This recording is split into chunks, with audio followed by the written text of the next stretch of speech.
20 जुलाई 1969। दुनिया सांस रोक के बैठी थी। पूरा अमेरिका टीवी से चिपका हुआ था। दूर चांद पर सूरज की रोशनी में दो लोग चल रहे थे। नील आर्मस्ट्रांग, अपोलो 11 के कमांडर, चांद पर पहला निशान बनाने वाले इंसान। उनकी आवाज दूर से आती हुई इतिहास में गूंज उठी। That's one small step for man, one giant leap for mankind. Eagle land कर चूका था। नामुमकिन मुमकिन हो गया था। धुंधली तस्वीरें देखकर दुनिया हैरान थी। आर्मस्ट्रांग और एल्ड्रिन ने अमेरिकन झंडा गाड़ा, जीत का निशान। उन्होंने चांद के पत्थर जमा किए, एक्सपेरिमेंट्स किए और चांद के राज जानने के लिए इंस्ट्रूमेंट्स छोड़े। उनका सफर, इंसानों की काबिलियत और खोज की चाहत की कहानी हमेशा के लिए बदल गई हमारी जगह इस दुनिया में।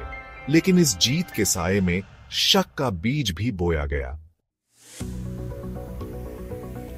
जैसे जैसे खुशी कम हुई, शक की बातें शुरू हो गई।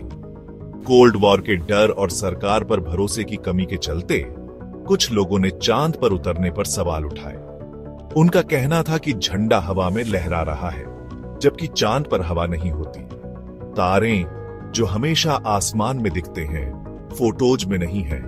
परछाइयां जो सूरज की रोशनी से बनती हैं, अलग अलग दिख रही हैं। ये सब बातें जो सरकारी कहानी से अलग थीं, साजिश के सिद्धांतों को हवा देने लगी। उन्होंने इतनी जल्दी चांद पर पहुंचने, इतनी बड़ी तकनीकी चुनौतियों को पार करने और किसी और से पुष्टि न होने को एक बड़े झूठ का सबूत बताया। क्या हो अगर ये सब एक सोची समझी साजिश थी? रूस से स्पेस रेस जीतने का एक नाटक। बिल केसिंग, जो अपोलो प्रोग्राम से जुड़ी कंपनी रॉकेटडाइन में काम कर चुके थे, इस साजिश के सबसे बड़े समर्थक बन गए। उनकी किताब we never went to the moon, America's $30 billion swindle ने आग में घी डाल दिया।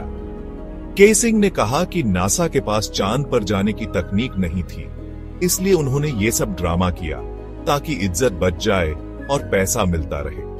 उन्होंने कहा कि सबूत झूठे थे, तस्वीरें नकली थीं और अंतरिक्ष यात्री बस एक्टिंग कर रहे थे। ये साजिश और भी अजीब हो गई जब कहा गया कि मशहूर फिल्म मेकर स्टैनली कुब्रिक, जिन्होंने 2001 ए स्पेस ऑडिसी बनाई थी, ने इस झूठ को डायरेक्ट किया था। लोगों ने कुब्रिक की फिल्मों में छिपे हुए संदेशों को इस बात का सबूत बताया। उनका कहना था कि चांद पर उतरना कुब्रिक की सबसे बड़ी फिल्म थी, सरकार का एक धोखा। सेक्शन 4, झूठ का पर्दाफाश। साइंस क्या कहता है? इन सब बातों के बावजूद नासा ने हमेशा इनकार किया है कि ये सब झूठ है। साइंटिस्ट्स और इंजीनियर्स ने पक्के सबूतों के साथ इन साजिश के सिद्धांतों को गलत साबित किया है। लहराता हुआ झंडा वो बस टेलीस्कोपिंग पोल की वजह से है, जिससे झंडा बिना हवा के भी खुला रहता है।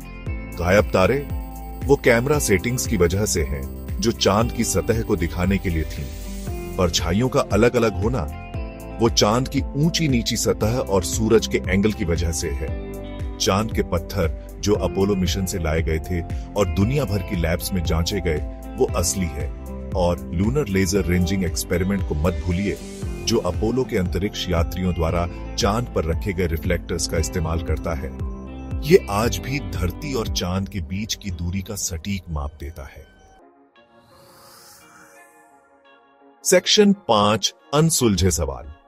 हालांकि सबूत बताते हैं कि चांद पर उतरना सच था, फिर भी कुछ सवाल बाकी हैं। अपोलो प्रोग्राम के बाद हम चांद पर वापस क्यों नहीं गए?